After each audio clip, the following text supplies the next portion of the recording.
Hello, everybody, and welcome to episode 6 of Astrid Asks. Today, I have a very special guest, for me at least. This is a personal one for me, along with the next one coming up, but I won't say who that is yet. I'll keep the hype going a little bit longer. But I just say that I have here Jacky from, well, I have to remember I'm on the opposite side. Jacky from the Elite POV. Well, I'm going to say the draw Jacky is we have our nicknames going on. Thank We got you. to keep that going. So I can't take that off. But before I officially introduce you, I gotta say you were one of the people that I always thought about interviewing before this show was even started to begin with. I had you on my list. I wanted to know how your journey was like in wrestling media and podcasting. So you're definitely one of those people that I always wanted to learn more about. So I'm really excited to have you here. So we have Jacky. How are you today, Jacky? I'm good. I have to say that that's a really nice privilege to be one of the first ones to be considered.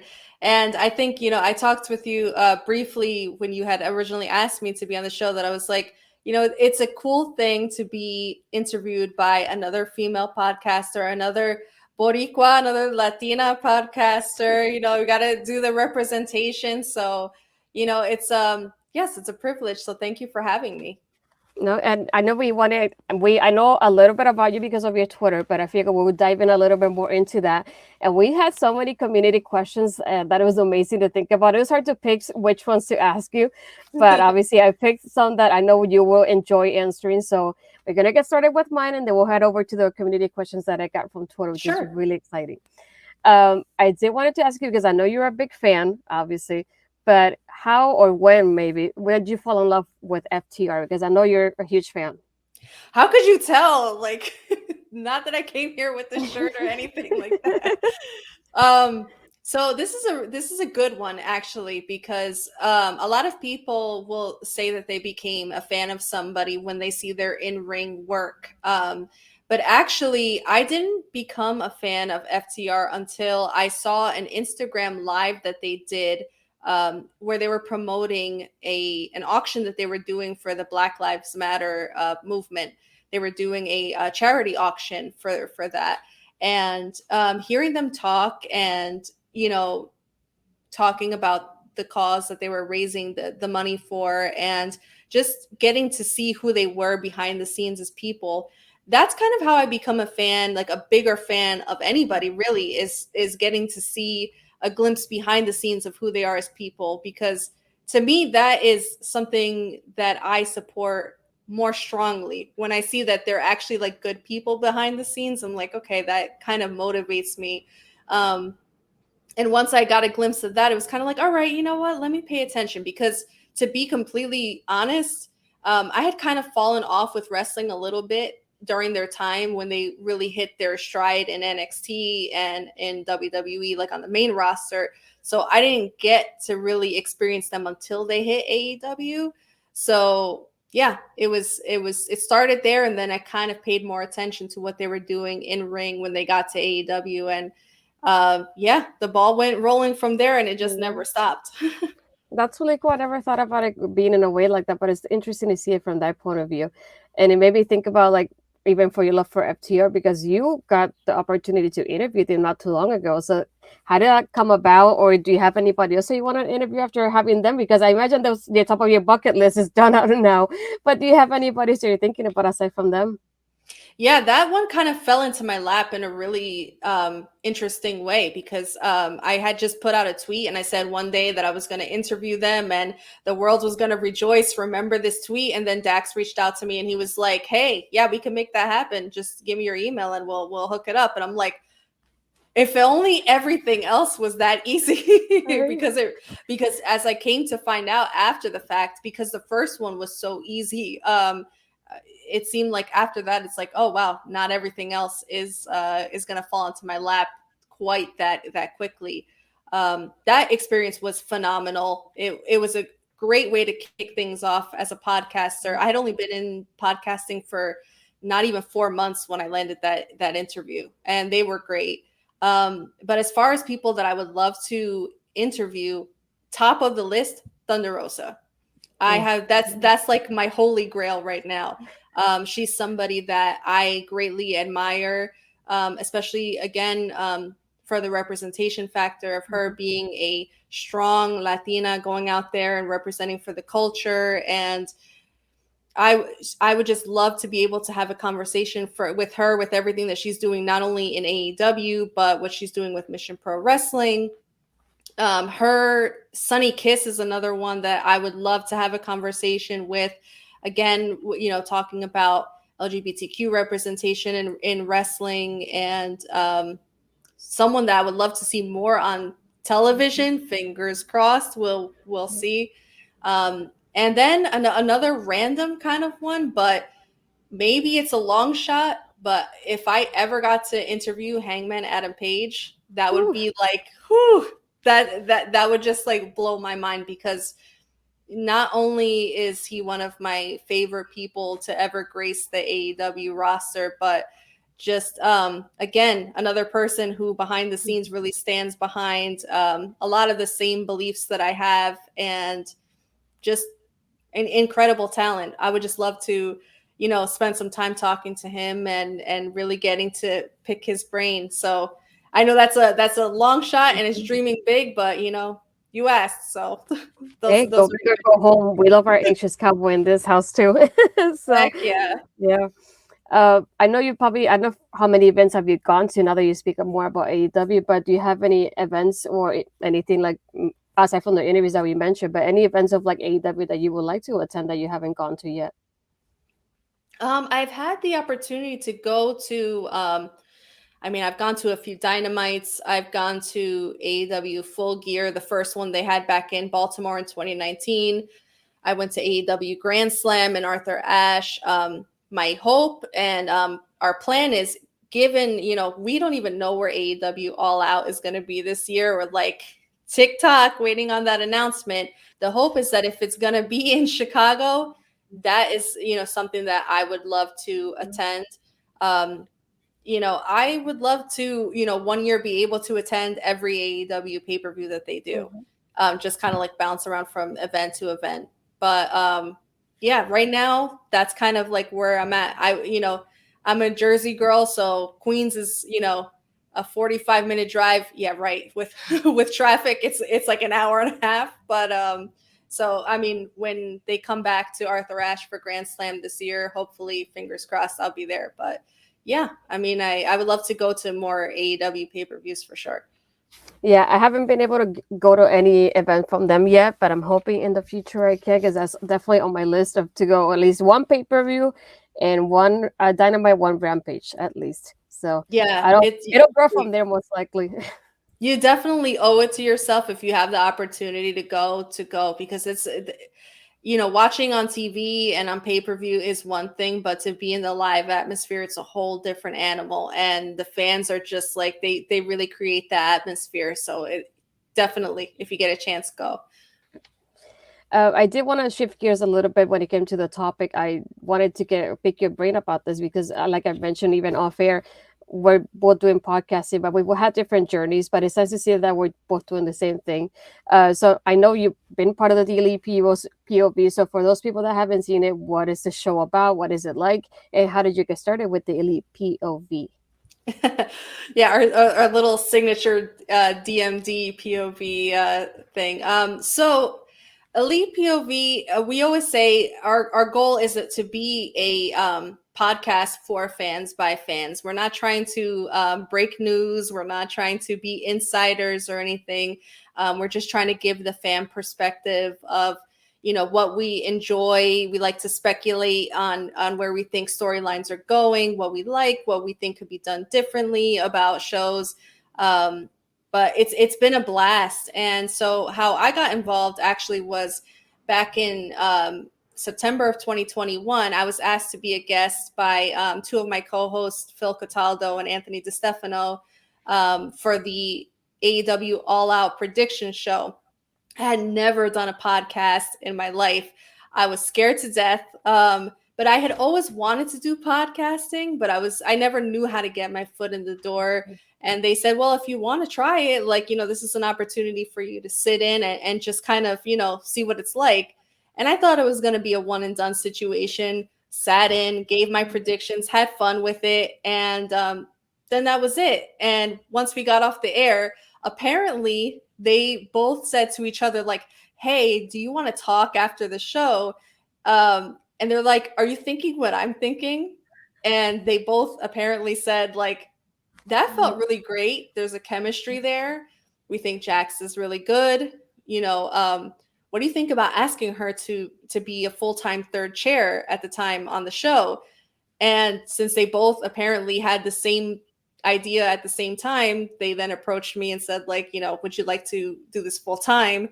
And I'm like, oh my God, like, yeah, I really would. But then I second guessed myself to like the last second. We were going to announce it formally the day of All Out. And I'm like, I don't think I can do it. I'm really nervous. Can I? Like, am I capable? And then finally, I'm like, you know what? I've been wanting to do this. Where else am I going to get the opportunity? So I finally just said, you know what? Let me go for it and say yes. And haven't looked back since. And it's been the most fun and rewarding thing. I've gotten opportunities that I obviously would never have had, like the FTR interview. And yeah, I've like I said, it's been the most enjoyable experience. So had I not taken the chance and just said yes and quieted the little voices of self-doubt in my head, I wouldn't be where I'm at now. Yeah, that's very true.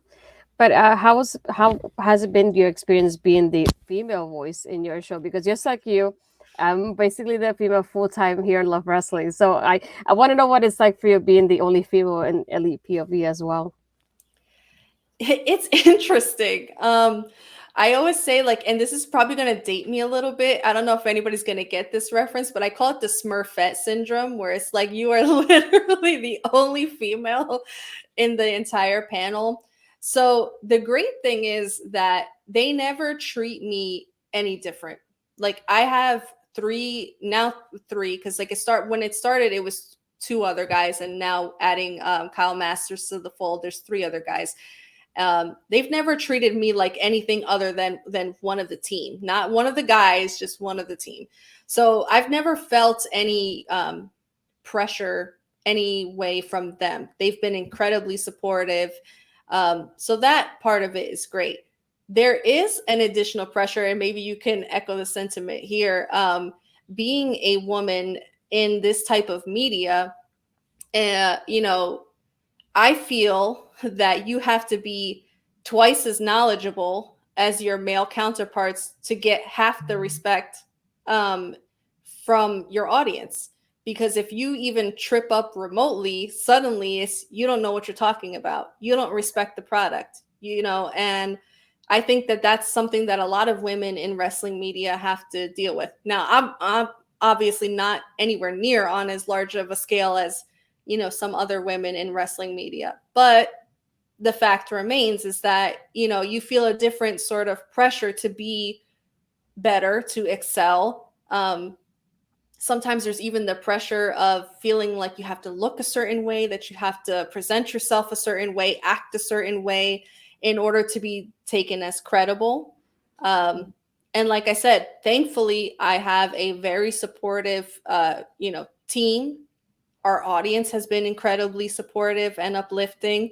But I am aware that there is an additional pressure as a woman that I'm like, I have to over deliver at times in order to be seen on the same level as my male counterparts. So that's something that I'm acutely aware of. And it might be an additional pressure that I put on myself as well. But yeah, that's that. Yeah, you're totally right. I feel like sometimes we have to tell or show people with the way we express ourselves that we're not watching because we think the guys are hot. We're watching Yes. because we love the product, we love the storylines, and we love the talent. But it's not because of their looks. It's because of, you get that chemistry between them, or you get an attachment towards them and their characters. So you kind of have to show them that you like it more than that. And it's not just like, oh, I'm here to watch because so and so is hot and I enjoy watching them like this. You have to kind of prove yourself that you're not doing it because of that, unfortunately. Yeah, that is definitely that is something that has come up even, in the context of the show. I mean, I'm not going to sit here and say that I don't find anybody attractive. Obviously, that's a known thing. That's a natural thing. But sometimes I've had to like bat that down a little bit, like where I'm like, no, don't talk about that, because I feel like I can't feed into that because I don't want that to be the focus, because if the minute that becomes the focus, suddenly that's all it's about.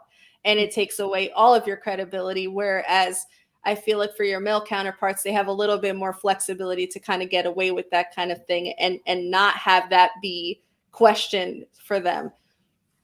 Yeah. And now that you brought it up, I think it would be a good time to say, like, if you could, let's say, speak up about anything when it comes to women's wrestling. Is there anything you'd like to speak about that you would like to see change in women's wrestling? A lot. Especially like, obviously my main focal point is All Elite Wrestling right now. That's the main product that I watch. So that would probably be like, my when I'm talking about women's wrestling, it'll be mainly in that context. One of my chief complaints week after week is that we only see pretty much one women's match per night. And in the context of a 2-hour show, come on, like you have a pretty loaded a pretty loaded women's roster at this point, and it's only continuing to grow, and you have 2 women's titles. Now they have done significantly better than they have in the beginning in terms of pushing multiple women's storylines simultaneously. But if you'll notice, there's a formula that happens, and every women's segment happens somewhere between 9:20 and 9:40 at night. It's just like, it's like clockwork. You can like just time it out, and they'll all be smashed together. You'll get one women's match, and then maybe 2 or 3 women's segments backstage or something like that. And it feels very rushed at times.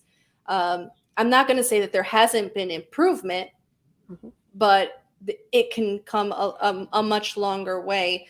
And I think one of the things that I've always stressed is that sometimes you have to feed the fans the notion that something is important in order for them to respect something as important. When you show them, hey, this storyline right here is extremely significant, so we're going to portray this as something that you need to be paying attention to, suddenly the fans are going to say like, oh, maybe I should be really paying attention to this. Maybe I should be invested in this.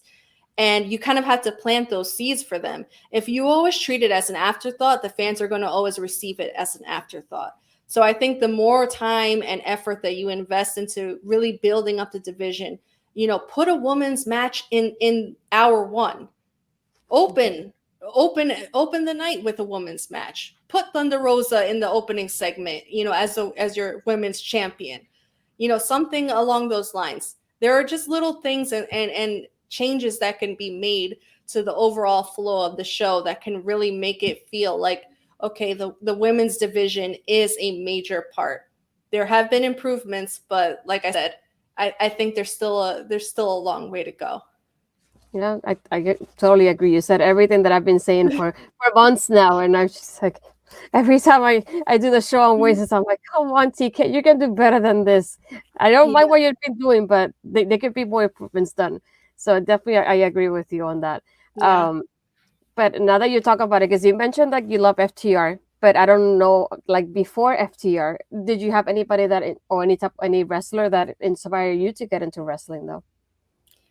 Oh my gosh, like I've been watching wrestling now since like 1999. So I was like in the height of the Attitude Era in WWF at the time. And my wrestling experience started with the very first episode of WWF SmackDown. So when it came to like who was the first wrestler to ever really catch my attention, it was Triple H. And he was at the time doing his DX, not him and Shawn Michaels, but him, X-Pac, the New Age Outlaws. And I'm like, I guess I have had a thing for heels since day one. There was something about like the way that they were like, I guess pun intended, a bunch of degenerates and stuff like that. I think at the time they may have been feuding with The Rock. I mean, it was like, God, it's a long time ago for me to like recall in my head. But it was, it was all the underhanded things that they were doing and stuff like that. Yeah, Triple H for sure was one of the first that really caught my eye. Undertaker was another one that kind of like, as I started going back and doing, more like going back into the archives, because then I became obsessed and I'm like, I had to, digest everything I could with wrestling, and just the art of like really creating these stories, and like really like all the layers with his storylines with his brother Kane and things like that. Like it was those kinds of things that really drew me into wrestling, and I think that carried over even to how I watch now, where it is very much about the matches. I love watching great matches, but it's something about compelling storytelling that will grab me first every time. Yeah. And we mentioned talking about going back to the AW part of it. And since you've obviously been watching since probably the beginning now, did Yeah. you have any AW moment that it just stands out to you and is your favorite moment or moments? It could be more than one if you want it to be, but did you have a favorite one that stood out to you? Oh my gosh. They've had a lot. They definitely have had a lot. But I think the most rewarding thing as an AEW fan has been the story arc for Hangman Adam Page.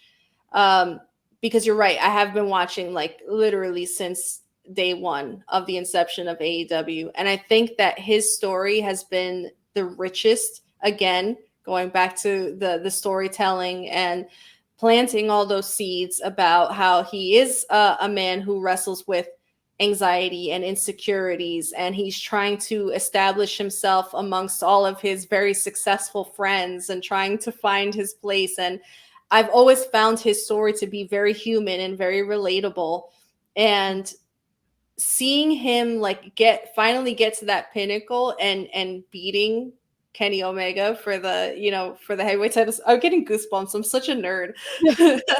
But yeah, it was like when he finally beat Kenny for the title, I got very lost in the moment, and I was like very emotional, and I was like, "Oh my god, he finally did it. Like he finally overcame like all of those, insecurities that he had and all those doubts and stuff like that." And it felt like a victory for everybody that ever felt like, can I do this? Like can I believe in myself enough to overcome all of those fears and doubts of myself? So that to me has been the most rewarding thing to see as a fan of AEW, to see that story finally come into fruition in such a big way like that. Yeah, I literally cried when that happens. I had to hold myself and just I Thank was you. shaking, getting goosebumps. I was like, I can't believe this is happening. I'm like, as if I'm the one that just won a championship on on a pay-per-view. But it's one of those things like, yeah, you've seen him from the beginning and grow in such a way that you're like you can't wait for that conclusion when it happens. And it just like you never knew.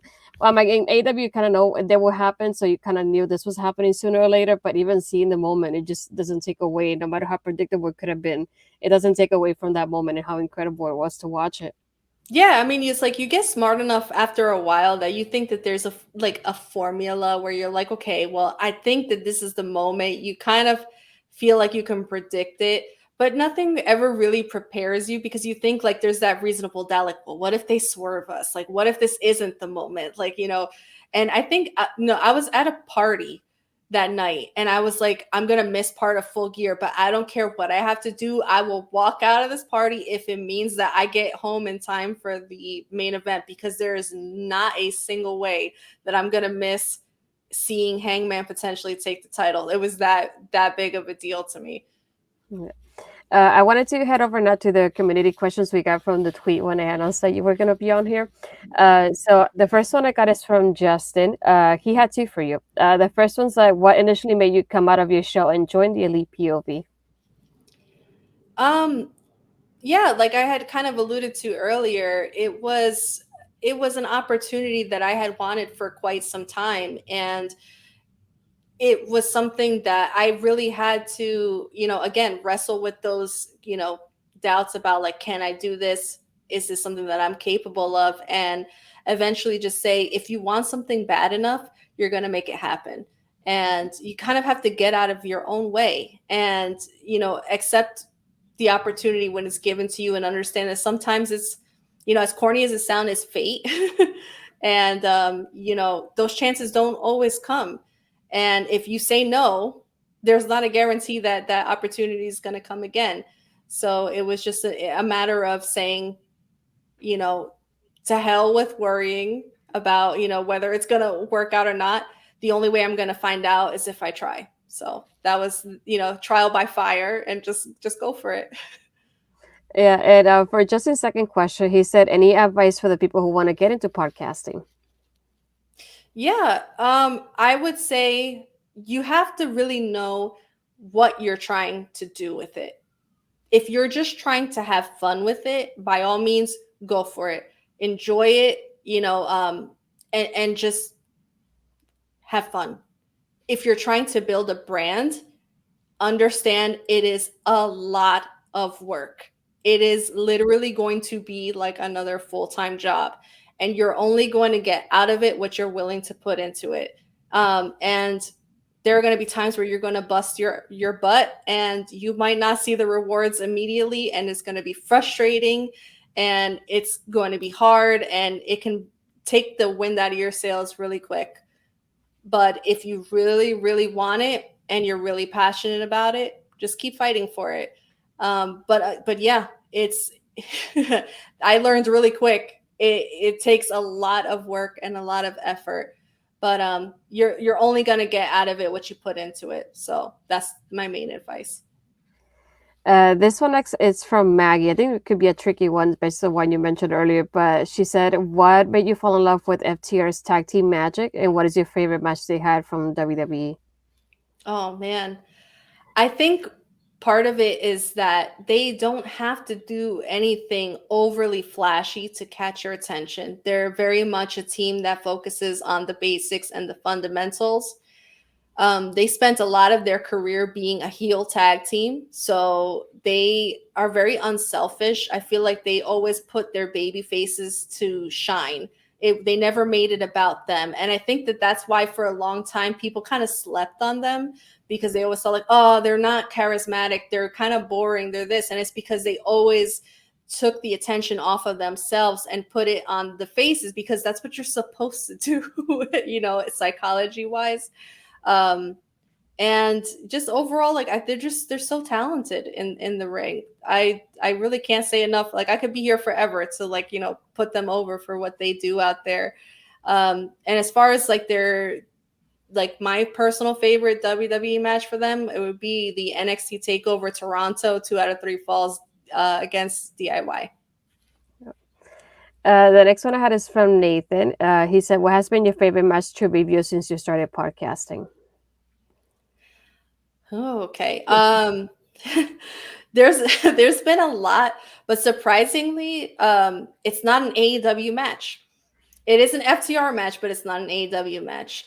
It's the FTR versus Briscoes, the Ring of Honor Super Card of Honor match when they won the Ring of Honor tag team titles. Yeah, that match was easily my match of the year, may have been my match of the last 5 years.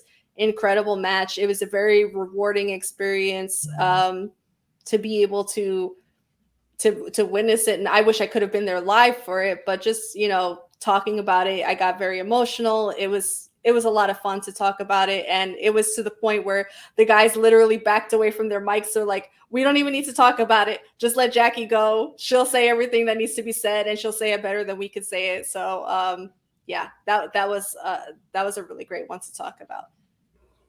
This one, I thought it was pretty interesting because I never thought about it that way. But this one's from Allison. She said, do you have any makeup tips since you consistently kill it with your makeup? That's very true. Oh my God. Lots of practice and patience. Without getting a little too sappy or too personal, I will say that makeup came to me because of personal illness. I went through a period of time where I was dealing with a chronic condition, and I got really tired of going to work every day and people telling me that I looked sick or I looked tired. And so makeup became a way for me to kind of, shield myself from that, and to kind of mask it. But then it also became a way for me to express myself and to have fun with it, and to feel like I could be something that, to kind of like get away from that feeling of being sick and tired all the time. So through that, I was able to practice every day and experiment with different, lipstick colors, different, eyeliners and things like that. and it just became a part of my identity, and the like little signatures for me. So yeah, lots of practice, and one other thing I will say is a lot of people get very stuck on this notion that it's like, oh, I can't wear this shade because of my skin tone or things like that. And I can't stand that. If you like a color, wear it. If it makes you feel good, wear it. Don't get so hopped up on what people say you can and can't wear because of your skin tone, your complexion, yada yada yada. If it makes you feel good, rock it, feel good about it. And yes, I'm all about that. Express yourself in whatever way makes you feel good, and whatever anybody else has to say about it, bye. I had 4 questions from Georgia, but I wanted to pick the one that stood out the most to me because I didn't think about something like this for you. She said, "What is your favorite entrance music of all time?" This one's like, oh my God, there's been so many good ones over the test of time. But two that stand out to me, and it's like I grew up a big metalhead. I know a lot of people would find that kind of surprising because over time I guess I've evolved. um, but Triple H's Motorhead theme, "The Time to Play the Game," is like one that like every time that opening riff hits, it's just like, ooh, goosebumps go, and it's just like that gets me pumped. But one that I never understood why they stopped using it was oh my God, I don't even know what they called it, but it was Stone Cold Steve Austin's Disturbed theme. I think it was Glass Shatters, but Disturbed did a remake of his theme music, and I think they used it primarily when he went full heel back in like, I don't know, like 2001, 2002. And it was the most badass theme music. And I'm like, why did they ever go back to the OG theme music after they had him with that one? It was, I think they even put it, was it on the Forcible Entry? I don't know. It was so damn good. And to this day, I'll still like, I'll go on YouTube and I'm like, I gotta find this song and I gotta listen to it because it's like, if you want to get pumped, that was it. Disturbed is such a great band. And yeah, they killed it on Stone Cold's theme music. Yeah, I never would have taken you for somebody that likes metal, but it's funny because I like alternative and punk rock music, and people don't think about that when they see me either. So Yeah, it's interesting to get that too. yeah. An honorable mention is Edge's Metalingus Alter Bridge theme. Oh man, I see. Like, I really like a lot of these themes where it's like an actual like rock band or artist lends their talents to the wrestler's theme music. But yeah, definitely grew up a big metalhead. The next one is from who we call Dream Match Bobby. Bobby's a big supporter of wrestling, so he's always gave me questions whenever I post that I have an interview. So I had to Nice. include his. He said, who else is your favorite wrestler on AEW?" Okay, so I've got I can try to narrow it down as best as I can. I could try. um, Kenny Omega, Eddie Kingston, Hangman Adam Page, Sonny Kiss, Thunder Rosa. Oh my god. I'm gonna try to like not like go on a like tangent and just like roll off with the humongous list. But as far as like those, I'm gonna stick to those. Those are like my main ones that come to my head. But definitely, like when I first started watching AEW, Kenny Omega was like the guy. He still is. I can't wait for him to come back. Mhm. Next one I had was from Carrie. She said, "As a female voice in wrestling podcast, what legacy, so to speak, do you hope to leave and to help other female voices?" I mean, I hope that I, get to a level where I'm leaving any kind of legacy. I mean, that would be great. Overall, I just want to be somebody that creates a space for other female podcasters, especially in wrestling media, to feel like they don't have to work so hard in order to to find a space here, that it can feel more welcoming, that they can feel like their presence is valued and respected, um, that we don't always have to just be seen as just a female voice, that we're not just filling a quota. that we're here because we are knowledgeable and we do love and feel passion for the product, and to just feel like our presence is valued valued here. And yeah, like I said, if I ever get to a point where um, I do get to a level where I leave some kind of legacy, it's that I was able to open the door for the next person to come in and have an easier journey than I did. Yeah. For my last community question comes from my co-host Ed from NXT. He said, "What made you fall in love with wrestling to begin with?"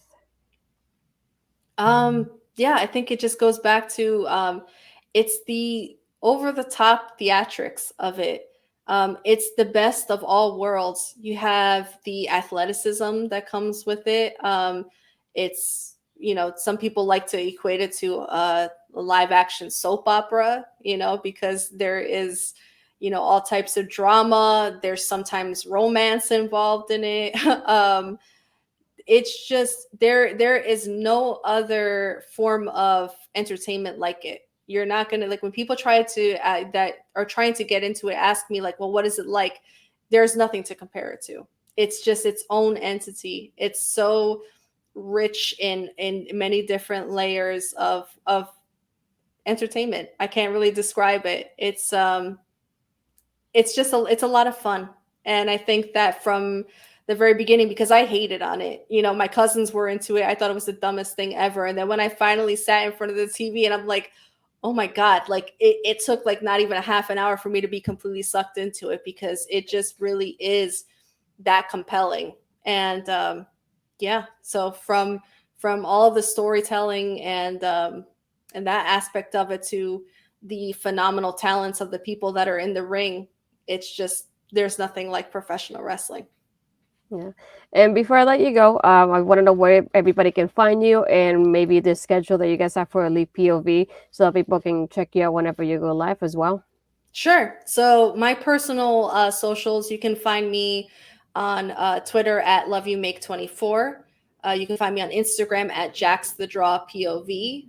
You can follow the podcast on Twitter and on Instagram at Elite POV. We are live on Twitch every Thursday at 7 p.m. Eastern Standard Time on twitch.tv/Elite POV. We're also on Patreon at patreon.com/Elite POV if you'd like to support us that way. Yeah, we're having a lot of fun, with Elite POV and podcasting and talking about AEW, and it's been a blast. But thank you so much for having me, though. This has been a lot of fun talking about wrestling. I think this is literally my first interview I've ever done where I had to talk about myself. So thank you for helping me break the ice. Yes. No, thank you for being here. Even I didn't think you were gonna want to do the interview to begin with. I was thinking she's probably too shy, thinking about I'm gonna interview like me, like because that happens to me too, and I feel that type of way. I'm just like, yeah, I shouldn't be in this part of it.